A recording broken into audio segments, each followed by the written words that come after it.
Fala galera, beleza? Sou o João Vitor, vou estar postando para vocês agora algumas aulas de biologia voltadas para o Enem, beleza? Então, se vocês já chegaram até aqui e puderem contribuir para o crescimento desse trabalho que eu estou só iniciando com esse primeiro vídeo, então se inscreva e dá um like no vídeo, beleza?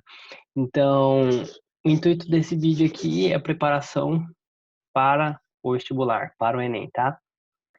Então a gente vai falar de protozoários e protozooses, só que não tão detalhadamente, não de todas as protozooses, não vamos esgotar todas as protozooses que nós vamos falar também, tá bom? Porque algumas são muito complexas e porque também acaba saindo um pouco do nosso foco, que é o vestibular, tá? Então a gente vai falar de maneira não superficial delas, mas assim, para garantir aquela questão e para a gente ir bem no vestibular. Então, protozoários e protozooses, tá? O que são os protozoários, né? Os protozoários, eles são, por esse nome, né? Se a gente for ver a origem dessa palavra, é como se fossem os primeiros animais, os animais primitivos, né? Que quando eles foram descobertos, são seres microscópicos e quando eles foram descobertos, eles foram tidos como primeiros animais, né? Hoje em dia a gente sabe que ele não é bem assim, mas de fato algumas semelhanças, como, por exemplo, os primeiros invertebrados. Os protozoários, alguns protozoários que possuem células flageladas, que possuem um flagelo, eles têm semelhanças, por exemplo, com os poríferos, que são os primeiros invertebrados que a gente estuda, né? Aquelas células que a gente vai estudar depois, que eu vou postar essa aula também. De poríferos, os poríferos são seres sésseis, marinhos, que vão possuir algumas células, como as chamadas de coanócitos, que vão, com o flagelo, bater e puxar o seu alimento, né? E a gente tem alguns protozoários também que têm essa característica de serem sésseis e pegar o alimento por meio do flagelo. Então, assim, os protozoários, eles estão no reino protista, não são animais, mas quando eles foram descobertos, aquelas pessoas que descobriram viram alguma semelhança e deram então a esses seres microscópicos o nome de protozoários, tá? Então vamos começar. Como que vai ser essa aula? A gente vai fazer uma apresentação, depois a classificação e depois vamos falar das protozooses, tá? Aqui, ó, nesse slide, eu trouxe para vocês os protozoários, que a gente consegue ver que eles possuem algumas formas, certo? E a gente já consegue ver que eles não têm tanta uniformidade, né? Porque aqui a gente tem esse ser vivo aqui verdinho e esse outro verdinho. Esse aqui tem 2 flagelos, esse aqui tem um flagelo, esse aqui não tem nenhum flagelo, tem cílios, esse aqui também não tem flagelo nem cílios.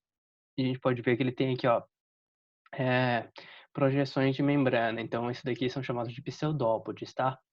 Então assim, eles são variados, essa é uma característica deles, e cada um vai se locomover de uma forma. Por isso que a forma de classificação deles é baseada em seu modo de locomoção. Então, aqui, ó, forma, ambiente e modo de vidas variados. E o que isso significa? Que dentro de uma classe, certo? Dentro de uma classificação, por exemplo, flagelados.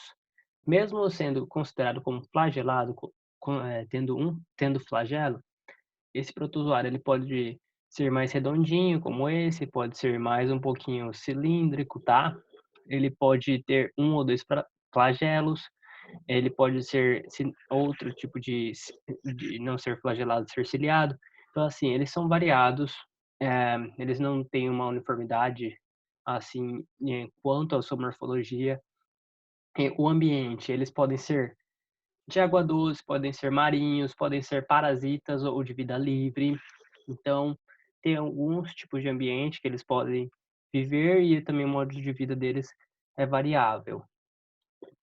Tá, então aqui podem viver em vida livre ou associados, em associação de relações ecológicas com mutualismo, que não é prejudicial para aquele hospedeiro. Pode viver em mutualismo também, que não é prejudicial, é uma relação benéfica. Pode ser viver em parasitismo, que aí já podem causar prejuízos como protozooses, tá? Então eles são seres unicelulares. Isso significa que em suas células, eles já vão possuir todas aquelas organelas, eles vão fazer todas as suas funções de uma célula. Então eles vão fazer digestão, excreção, tudo que eles precisam em uma célula só, porque é tudo que eles possuem, uma célula só para fazer tudo. Então a gente pode ver que eles aqui, por exemplo, a gente já consegue ver que são unicelulares, tá? Por exemplo, os seres procariontes, só que eles já alguns protozoários são bem complexos, tá? Possuem várias organelas. Então, são de forma de vida variados, eles também são de ambiente variados e podem viver em vários tipos de ambiente, né? Só que eles têm algumas características que permanecem em todos eles. Então, eles são unicelulares, eles são eucariontes, significa que eles possuem membrana nuclear que envolve material genético, eles possuem carioteca, tá? E eles também são heterótrofos, ou seja, precisam obter o seu alimento, tá? Do meio externo. Aqui, além disso, eu coloquei para vocês que eles podem fazer reprodução tanto assexuada como sexuada, beleza? Então pode ter reprodução assexuada como sexuada. E assexuada não é que vai ter ato sexual, é que vai ter troca de material genético entre esses seres da mesma espécie. Classificação deles, tá bom? A classificação é baseada no modo de locomoção e a gente divide ele em 4 tipos: os mastigóforos ou flagelados, os ciliados ou cilióforas, os sarcodinos ou risópodes e os esporozoários ou apicomplexa. Então, essas 4 classificações, essas 4 filos, né, a gente vai acabar dividindo cada um deles baseado em seu meio de locomoção. Então, o mastigóforo, que pode ser chamado também de zoomastigóforo ou somente flagelado, eles se movimentam por flagelos, os ciliados por cílios, sarcodinos ou risópodes por pseudópodes e os esporozoários ou apicomplexa apenas, eles não têm meio de locomoção. E por isso eles são parasitas, tá bom? Então todos animais, todos seres vivos, né, melhor dizendo, dos esporozoários, eles vão ser parasitas e vão ter grande importância na saúde, porque eles vão, por exemplo, a gente tem representante dos esporozoários, que são o toxoplasma, o plasmódio, e eles podem causar doenças que são graves, que a gente tem que tomar cuidado.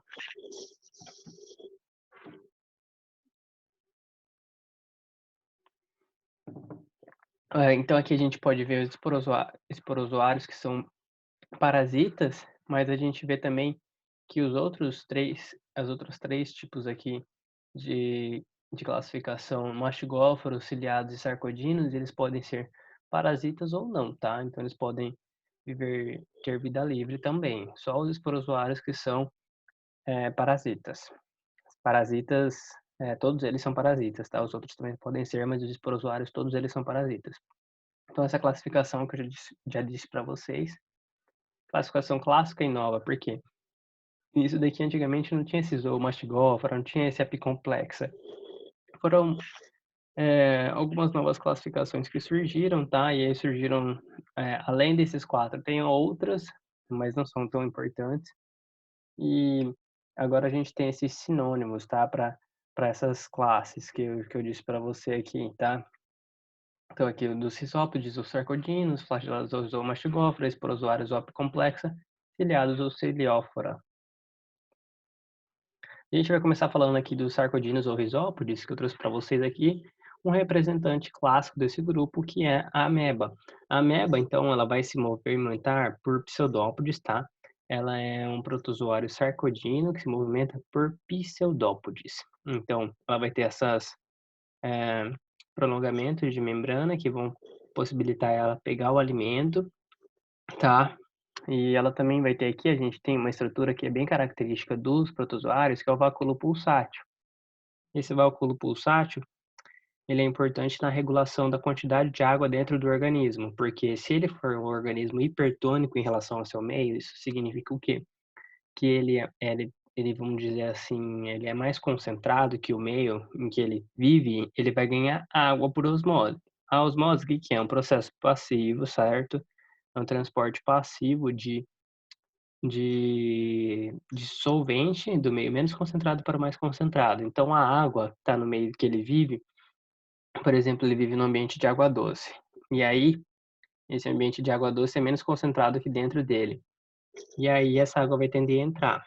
Por isso ele tem esse vacúolo pulsátil que ele consegue expulsar a água ativamente para que ele não fique tão túrgido e não exploda, né. Então esse vacúolo pulsátil é um importante regulador da sua quantidade de água e da que ele mantém esse equilíbrio osmótico dentro desse protozoário.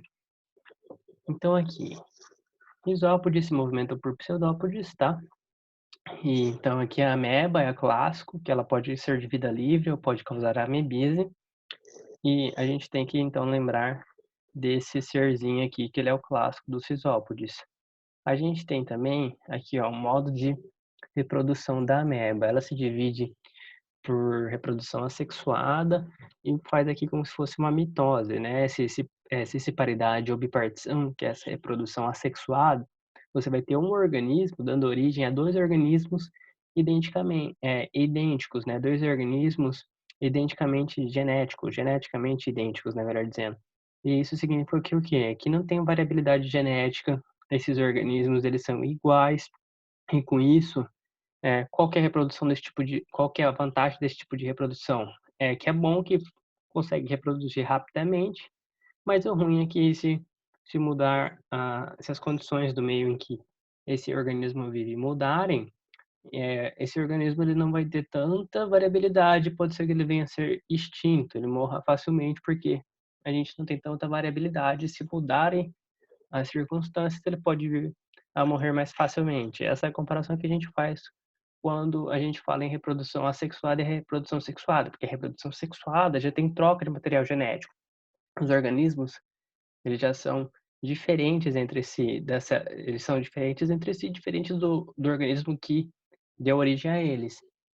Então, aí eles já são mais variáveis, já são mais diferentes, e aí com isso eles conseguem ter mais condições de viver caso o meio mude, tá?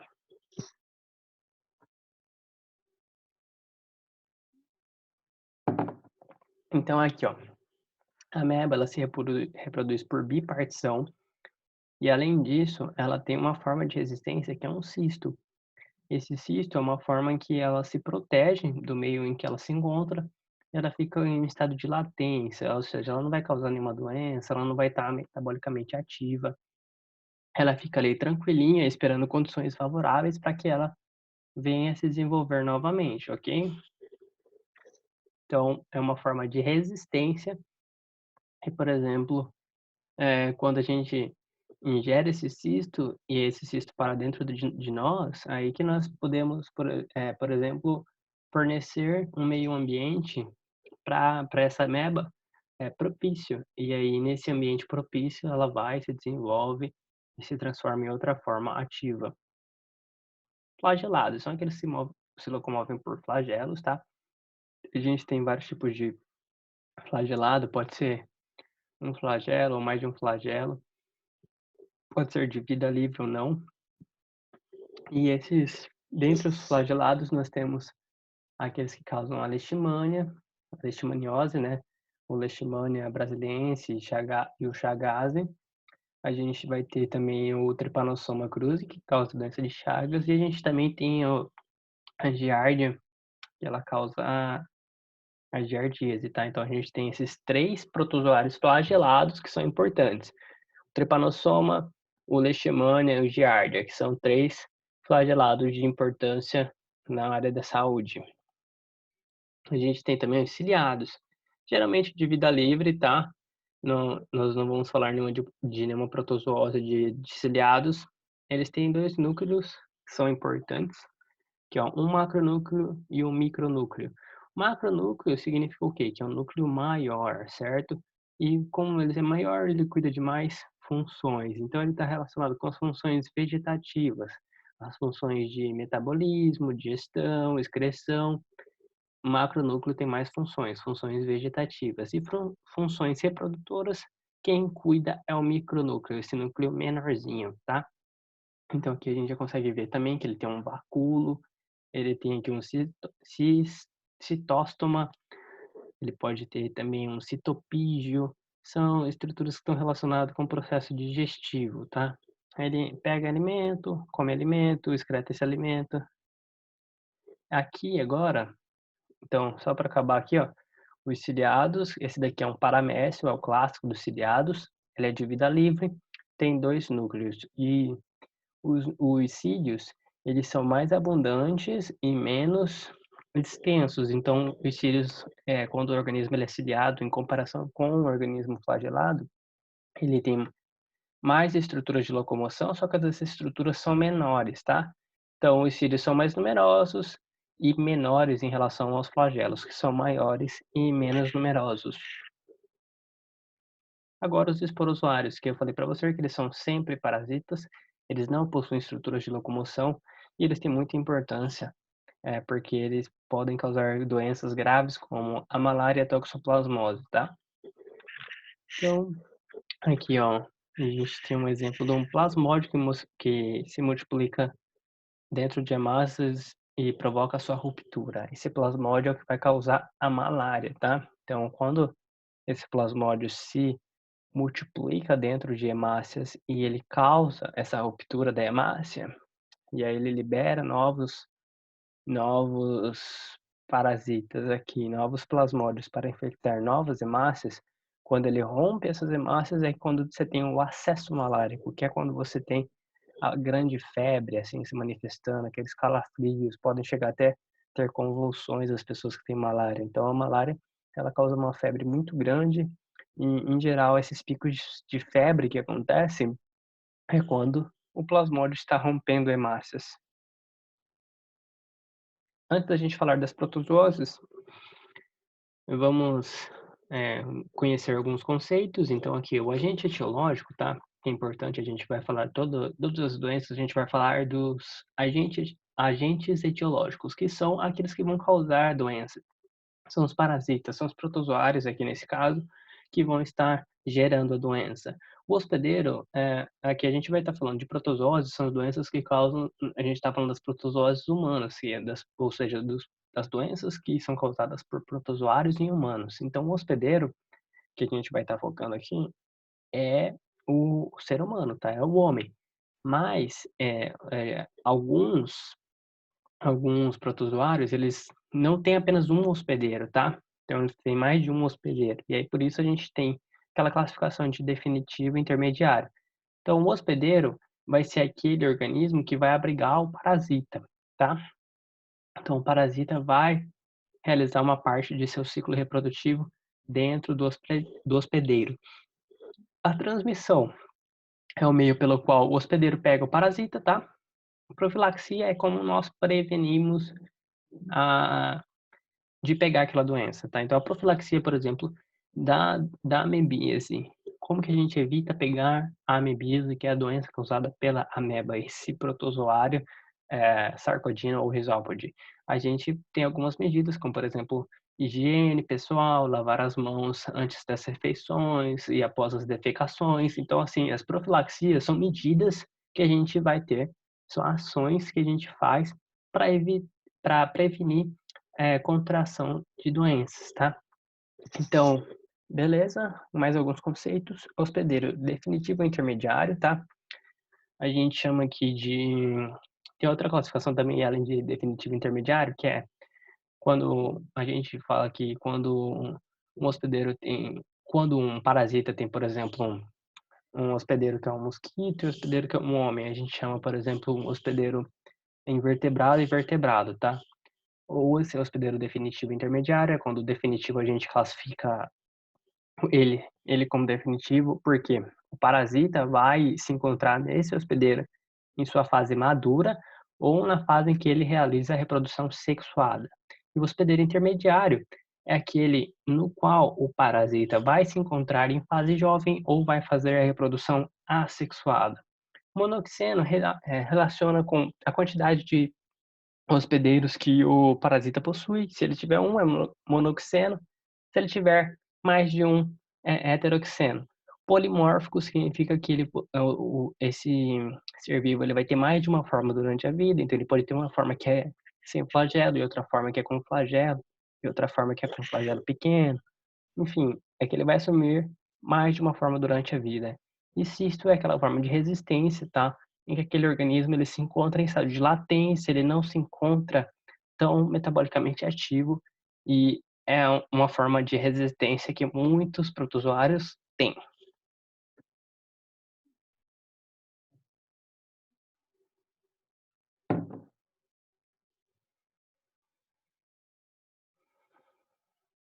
Então aqui, ó, o que é importante saber, tá? Nas protozoas, a gente vai ver que tem muito conteúdo. E para o vestibular, a gente precisa focar em algumas coisas. Quem é o agente etiológico, ou seja, quem causa a protozoose, como pega a protozoose e como se previne, ou seja, quem causa agente etiológico, como pega o modo de transmissão e como previne, ou seja, se você sabe como pega, você sabe como previne, muitas vezes, porque se pega, por exemplo, por cisto que está em água contaminada ou em alimentos contaminados, você sabe que você precisa se prevenir lavando as mãos e lavando os alimentos bem.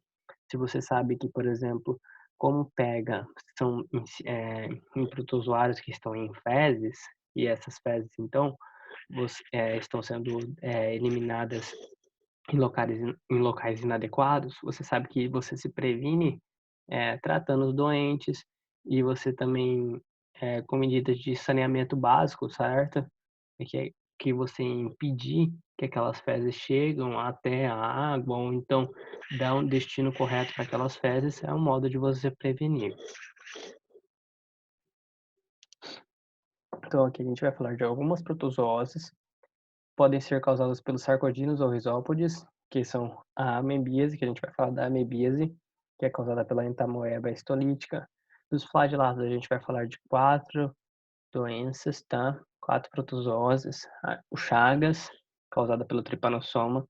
A leishmaniose, que tem 2 tipos, tegumentar ou visceral. E a giardíase, causada pela giardia. E das doenças causadas por esporozoários, a gente vai falar da malária, tá? Que ela é causada pelo plasmódio. Tem vários tipos de plasmódio, a gente foca no falciparum, tá? E toxoplasma, que é causada pelo toxoplasmose, que é causada pelo toxoplasma, beleza? Então, vou começar pela amebíase. Aqui, ó, a a ameba, essa entamoeba histolítica, ela tem 2 formas, essa forma de resistência e essa forma que ela tá ativa, então cisto e trofozoito, tá? Então, o agente etiológico da amebíase é a entamoeba histolítica. Como que a gente vai pegar? A gente vai pegar com alimentos ou água que estejam contaminadas com esse cisto. Então, a gente pegando esse cisto ele vai entrar dentro do nosso corpo, vai eclodir, vai se multiplicar, né, na forma trofozoito e pode ocasionar dor de barriga, dores, tá bom? Então, causa principalmente disenteria quando a pessoa tá com amebíase, tá? Então, a gente pega por ingestão desses cistos. Então, como que a gente faz a profilaxia? Profilaxia tem que evitar que alguma outra pessoa tenha contato com esse cisto eliminado por esse doente, porque esse trofozoito ele se multiplica, mas na hora que a ameba vai ser eliminada do organismo, é eliminada em forma de cisto. Então, se esse cisto que foi eliminado por esse doente entrar em contato com alguém que tenha com outra pessoa, essa pessoa pode ingerir esse cisto e pegar a doença, tá? Então a gente tem que cuidar dos doentes, a gente tem que ter uma educação sanitária, uma engenharia sanitária, ou seja, para que a pessoa não faça fezes em locais inadequados, por exemplo, rios que as pessoas pegam água, certo? Então, saber onde fazer as fezes, né, certinho, dependendo das condições de habitação daquela população, ter cuidado para que as fezes não entrem em contato com a água que vai ser ingerida. Higiene pessoal também, lavar as mãos antes de comer e depois das defecações, tá? Então, basicamente isso. Não tem que complicar a amebíase e saber o que é causada pelo sarcodino ou risópode, chamado de entamoeba histolítica. A gente contrai pela ingestão dos cistos, e então a gente tem que evitar o contato com esses cistos para não pegar doença, cuidar dos doentes e cuidar para onde essas fezes são eliminadas. E ter higiene pessoal, claramente.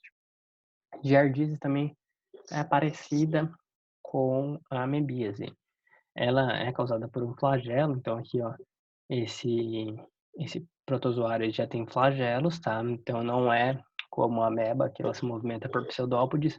A Giardia lambia, ela tem uma forma resistente também a cistos, que a gente vai ingerir esses cistos e pode pegar a doença, mas quando ela entra também dentro do nosso corpo, ele se transforma nessa forma ativa, flagelada, chamada de trofozoito.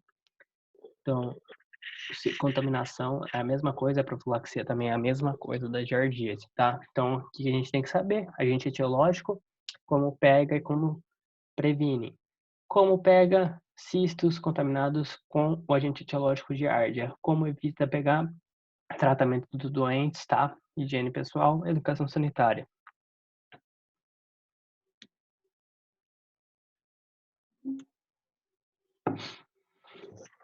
Agora aqui a gente já tem uma outra doença que já é mais conhecida, tá? A doença de Chagas.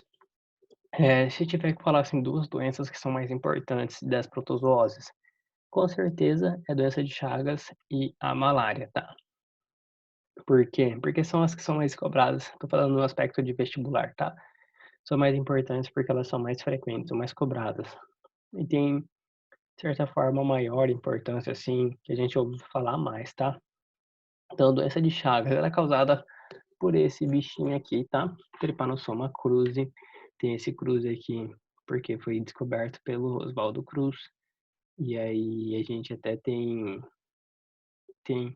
muitas vezes escreve essa esse epíteto específico aqui, que esse daqui é o nome de uma espécie, né? Então é composta pelo primeiro nome aqui, que é o gênero, e a junção desse primeiro com esse segundo do nome aqui, a gente tem a espécie. Então a espécie é Trypanosoma cruzi e o gênero é Trypanosoma. Esse segundo nome aqui pode vir cruzi, às vezes com letra maiúscula, e não tá errado, porque foi dado em relação, por causa do nome daquele que descobriu o protozoário. Então, o Trypanosoma cruzi foi, foi descrito pelo Oswaldo Cruz, está relacionado com eu tô falando do Oswaldo Cruz, mas eu tenho quase certeza que é isso. Se eu tiver alguma coisa, se não tiver com essa informação tão correta, me perdoe, tá? Mas Trypanosoma cruzi, aqui, então, ela é causada a doença de Chagas é causada pelo Trypanosoma cruzi, e aqui é que a gente tem esse flagelado entrando em contato aqui com as hemácias, tá? A gente tá vendo aqui, foi entrando em contato com as células do sangue também. E aqui é um inseto que vai transmitir esse barbeiro. Então aqui, flagelado, que vai causar doença, Trypanosoma cruzi. A transmissão é feita por esse inseto, tá? Ele não é um mosquito, ele faz parte dos insetos, que são um tipo de artrópode. E esse inseto é chamado de barbeiro ou chupança por causa do hábito noturno dele. Então, geralmente, ele tem um hábito crepúsculo ou noturno, significa que o quê? Durante o dia ele se esconde, durante a noite ele sai para a caça, tá? E aí, com isso, ele acaba muitas vezes chupando o sangue das pessoas durante a noite, na parte do rosto, que geralmente é a parte que está descoberta da pessoa que está dormindo. E aí, com isso, ele pode picar a pessoa no rosto, fazer uma ferida, e quando ele chupa o sangue, ele acaba por defecar, elimina as coisas que estão ali no seu intestino. E aí, ele elimina o protozoário que ele possuía, se ele tiver possuído, se ele possuir o protozoário, picar a pessoa, eliminar esse protozoário pode acabar entrando por essa fissura, por esse local em que ele acabou danificando. Então, o barbeiro, ele pode eliminar em suas fezes. O Trypanosoma cruzi, quando entra pela corrente sanguínea ali, ele pode causar vários problemas em vários órgãos, tá? Além disso, esse daqui é a forma vetorial, de contração vetorial, tá? Quando você pega pelo vetor triatomídeo, triatoma infestans. Mas também pode ocorrer um contágio, você pegar essa doença pela transfusão, que é menos, e pode também acontecer pela transmissão vertical, que é de mãe para filho, ou chamado também de congênita, ou também com a amamentação. E a gente já teve alguns casos também de, por exemplo, açaí ou caldo de cana contaminado com esse protozoário. Você pode ter também as pessoas pegando essa doença. E aqui, ó, a gente vai falar de profilaxia. Então aqui, ó, melhoria nas habitações. Por quê? Melhoria nas habitações fazendo casas de alvenaria. Por quê? O que acontece?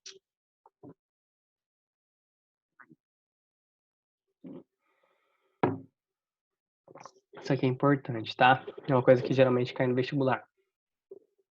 As casas de alvenaria são essas casas de tijolo e tal, porque geralmente, o que acontece isso é mais em casas de pau a pique, casas de madeira que tem essas frestas, sabe, tem locais em que esse barbeiro durante o dia ele pode se esconder. Então, se você não está conseguindo ver esse protozoário, esse inseto durante o dia porque ele está escondido, se você melhorar essas habitações, você não vai ter mais esses insetos lá, eh, ficando escondidos que podem vir a transmitir essa doença durante a noite, tá? Então, combate ao vetor, você vai estar, pela melhoria nas habitações, você vai estar acabando combatendo o vetor. Mas a gente pode também, com inseticidas, tá bom? Combater esse vetor. E aí, controle dos doadores de sangue, porque essa doença pode ser pega por transfusão sanguínea. Então, aqui, ó, esse é o ciclo da doença de Chagas, não é tão importante, certo? Porque o que eu disse lá no começo, é importante saber quem causa, como pega e como previne, né? Então aqui é um pouco do ciclo só para ilustrar como que acontece. Ó, essa parte aqui, ó, da direita, a gente tem o barbeiro, esse inseto, essa parte que acontece no inseto e essa parte que acontece no humano. Então a gente tem um ciclo que vai acontecer em parte no inseto e outra parte nos seres humanos. A gente consegue ver que ele é polimórfico, ele tem várias fases durante a vida, então tem a fase mastigota, tripomastigota e epimastigota. O que que é importante saber disso? Basicamente nada, mas se você quiser aprofundar mais, tripomastigota é a fase que ela vai infectar o humano. Quando ela entra no humano, vai se transformar em amastigota, certo? E aí depois, quando essa forma amastigota, ela fica aqui, se multiplica, causa alguns danos, depois volta a se transformar em tripomastigota, o barbeiro pega essa forma tripomastigota, na forma dentro do barbeiro tem a formação de epimastigotas, e aí esses epimastigotas depois se transformam em tripomastigotas de novo. Mas basicamente você saber que ele tem um ciclo dentro do ser humano, tem outro ciclo dentro do inseto, do barbeiro, do triatomídeo, e que ele pode causar vários danos, certo? No trato gastrointestinal, no aparelho digestório, no, pode acometer problemas do coração, sabe? Um coração chagásico, um coração maior, pode ter problemas de bombeamento de sangue. E pode causar vários problemas. Pode, aqui, ó, problemas no sistema digestivo, no coração, no sistema nervoso também. Quando geralmente não ataca o sistema nervoso, mas em casos graves pode acabar atacando. Aqui, ó, esse aqui é chamado sinal de Romanin, que é um sinal clássico, certo, da doença de Chagas, as pálpebras inchadas. Casas de pau a pique são essas casas aqui, que tem frestas em que o inseto ele pode se alojar durante o dia e durante a noite pode sair dali e atacar os seus moradores, seus residentes, tá? Leishmaniose tem dois tipos, tegumentar e visceral. A tegumentar ela é causada pela Leishmania brasiliense, tá? E a visceral pela Leishmania chagas. Então, a leishmaniose também é causada por um flagelado, dois tipos de flagelado, que vão causar leishmania tegumentar ou úlcera de Bauru, e a visceral ou calazar. Essa aqui que a gente tem que tomar cuidado com os cachorrinhos que a gente vacina eles, tá? Como a gente pega essa doença? Pela pelo mosquito, pela picada do mosquito palha, mosquito lobisomem, tá. Então esse mosquito, ele pode picar a gente e e passar pra gente esse protozoário flagelado. E eles têm também 2 hospedeiros, então eles são heteroxenos, tem um hospedeiro aqui, essa parte de cima que é da brasiliensis, tá, da úlcera de Bauru.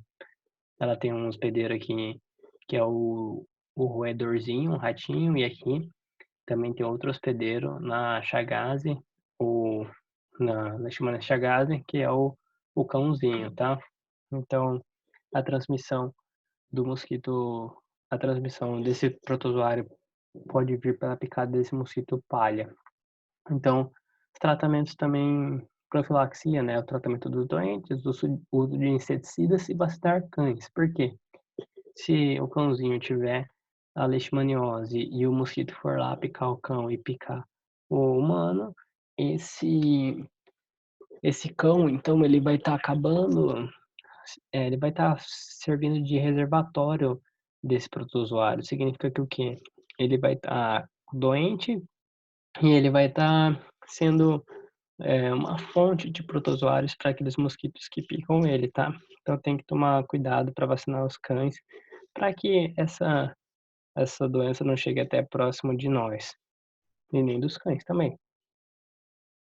Malária é outra doença causada por protozoários, mas essa daqui já é causada por esporozoário. A gente vai falar da malária e da toxoplasmose agora.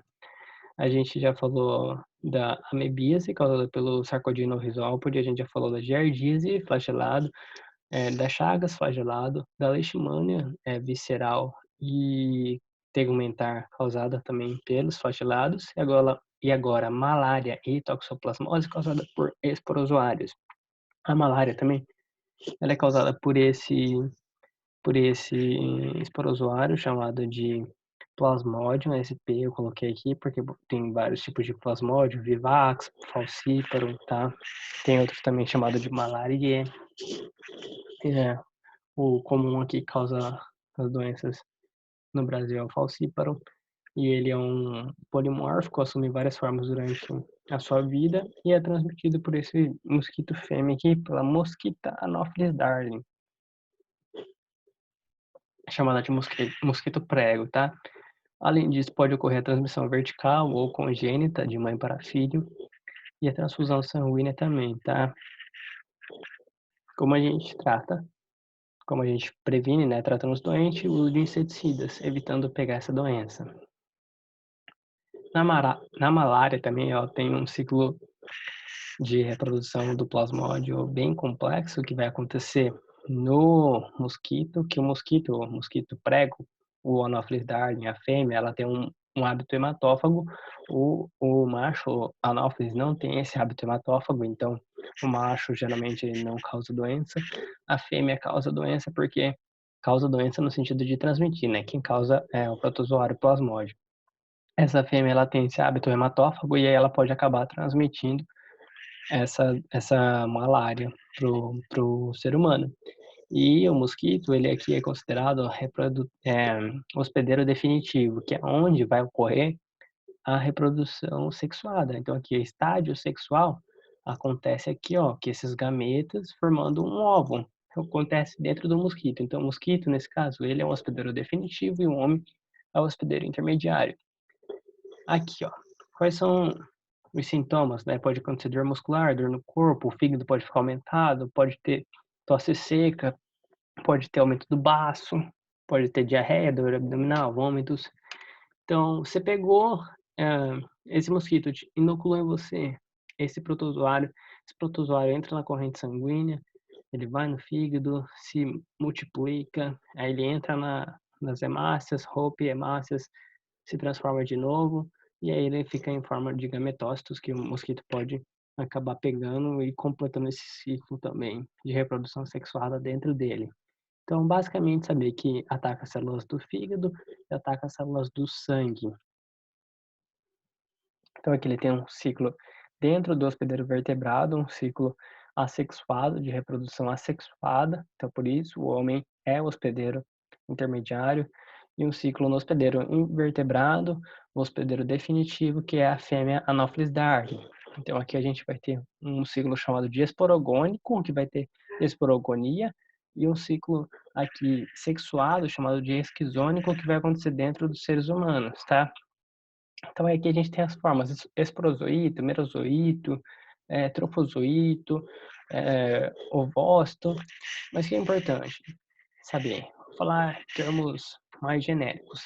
O mosquito pegou essa esse plasmódio de um ser humano pela picada, e aí essa aqui forma os gametócitos, e aí esses gametócitos aqui vão acabar fazendo a fecundação, então a reprodução sexuada, formou um óvulozinho, esse óvulozinho aqui no estômago desse hospedeiro, no intestino aqui também, ele acaba formando um cisto, e ele se reproduz muito, rompe até em formas de esporozoítos. Esse esporozoito é a forma que vai entrar e contaminar o ser humano.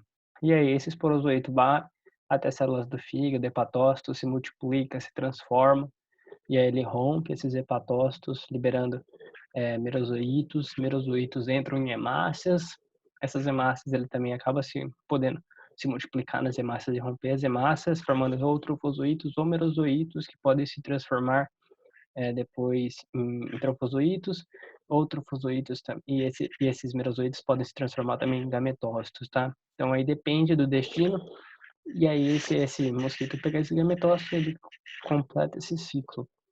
Isso daqui é mais questão de curiosidade, tá? Não é tão importante pro vestibular, por isso que eu até falei mais rápido. Só você saber que tem um ciclo que acontece no invertebrado, que é o ciclo esporogônico, e o ciclo que acontece no vertebrado, que é o ciclo esquizônico. Na verdade, isso daqui não é muito essencial, é só você saber que tem dois tipos de ciclos, que um acontece no mosquito e outro no ser humano, e no mosquito ele é o hospedeiro definitivo. A toxoplasmose, ó, já coloquei essa imagem aqui para ficar esperto, e essa aqui também, porque gestantes tem que tomar cuidado, tá? Se a gestante pegar essa doença, pode ter alterações no desenvolvimento do feto, pode nascer cego, ou pode até mesmo acontecer aborto. Então, gestantes têm que fazer acompanhamento, tudo certinho, para evitar é, problemas no seu filhinho, tá? Então aqui, esporozoário causado pelo é, toxoplasmose causada pelo esporozoário Toxoplasma gondii, tá bom? É um esporozoário, ele é parasita, ele pode causar essa doença. Como que pega isso? Que vão estar cistos, né, que podem contaminar alimentos ou as mãos, né? Água ou alimentos. E aí você pegando isso, você pode ter repercussões em todo o seu corpo. Então, como que a gente acaba evitando isso? Com higiene pessoal, certo?